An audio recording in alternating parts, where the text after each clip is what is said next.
आदरणीय श्रोतागण, आज हम जो दांतों की सुरक्षा है उसके विषय में आपके साथ विचार साझा करेंगे। देखिए, जैसा कि आपको वचन दिया था कि अवश्य ही कुछ न कुछ ऐसी जानकारी आपके साथ साझा करेंगे जो बिल्कुल नई होगी और तथ्यात्मक होगी, और जो आयुर्वेद के प्रामाणिक ग्रंथ हैं और ऋषि हैं, महर्षि सुश्रुत आदि, तो उन्हीं के अनुसार और उन्हीं के जो अनुकूल है ग्रंथों के, ऐसी जानकारी साझा करेंगे। तो जैसे शरीर के सभी अंग प्रत्यंगों का अपना अपना महत्व है, तो दांतों का भी महत्व है। और वेद में स्पष्ट है कि हमारे जो दांत हैं वो मरण पर्यंत उनका क्षय ना हो, क्षरण ना हो उनका, वो सुरक्षित रहें। तो उसमें जो अपना ये लोक में भी प्रचलित है कि भोजन मुख से ही पचता है और दांतों का विशेष महत्व है, और कहते भी हैं कि दांतों का कार्य आंतों को ना करना पड़े। तो दांतों का सुरक्षित होना बहुत ही आवश्यक है।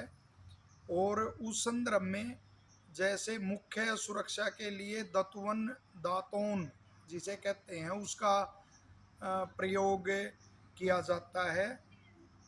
आयुर्वेद के ऋषि कहते हैं दतवन का प्रयोग भी जो ऋतु है, रस आदि हैं, तो उनके अनुसार उसका प्रयोग करना चाहिए। तो उसमें ऋषि लिखते हैं कि जो कषाय रस है उसकी, उसमें जो बबूल होता है जिसे देसी कीकर कहते हैं, उसकी दतवन उत्तम होती है। और जो कटु रस है उसमें करंज की दतवन सबसे उत्तम होती है। और जो मधुर में महुआ की और तिक्त में नीम की, इनकी दातून श्रेष्ठ होती हैं। तो अपनी प्रकृति के अनुसार वो दातून का प्रयोग करना चाहिए।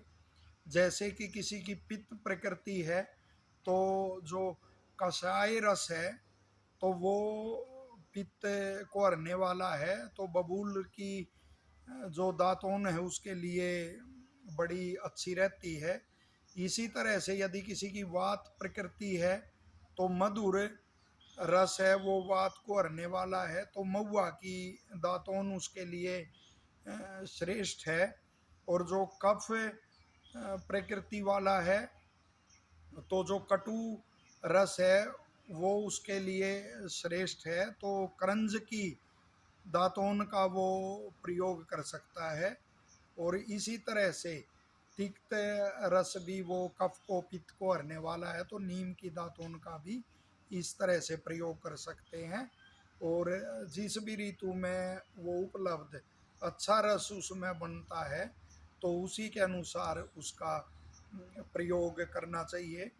साथ ही ये स्पष्ट उल्लेख है कि किन्हें दातून नहीं करनी चाहिए, तो उसमें लिखा गया है, महर्षि सुश्रुत लिखते हैं कि जैसे अजीर्ण से कोई पीड़ित है, या दुर्बल है, या मुख, कंठ, जीवा, तालू के रोग हैं किसी को, और या नशा से पीड़ित है, शिरोरोग से पीड़ित है, तो वह दातून न करे।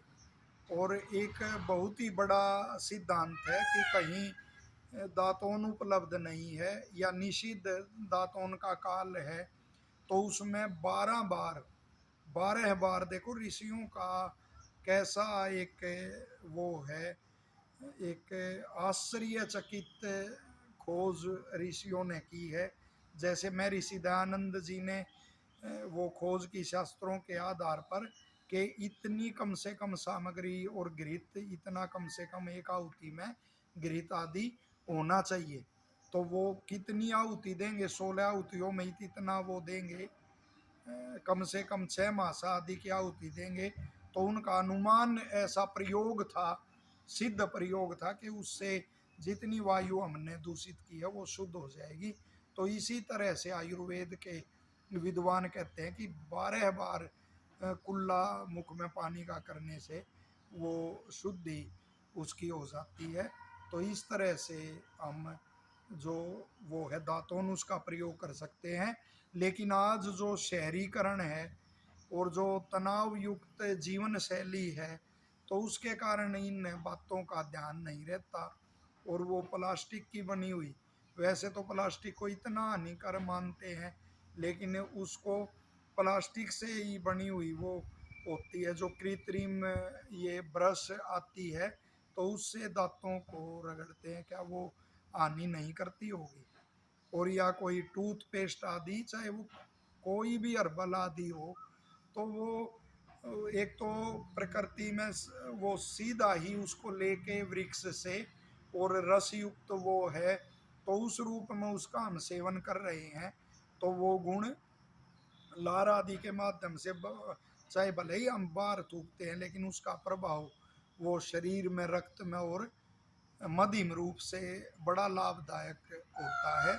और वो तो उसकी प्रक्रिया बनने की, फिर वृक्ष से लिया, कहाँ उसको सुखाया, कितने दिन उसको रखा, फिर पेस्ट उसका बनाया, क्या क्या उसमें उसको वो सुरक्षित रखने के लिए क्या केमिकल आदि डाला गया, तो वो लाभ उससे नहीं रहता। तो ज़रूर ये दत्वन का जैसे बताया उसके अनुसार प्रयोग करके और अपने दांतों को सुरक्षित रखना चाहिए। और आयुर्वेद में अनेकों वो धीरे धीरे पठन पाठन का जब शास्त्रों का वो छूट गया, तो उससे वो फिर जो विधिवत शास्त्रों का अध्ययन गुरुमुख से करते थे, उसके अभाव में कोई भी कुछ बना रहा है। वरना ऐसे ऐसी औषधियों के मंजन आदि का लिखा गया है कि उससे पायरिया हो जाए या दांत हिलते हों, वो रोग दूर होकर और दांत सुदृढ़ रहते हैं। तो ये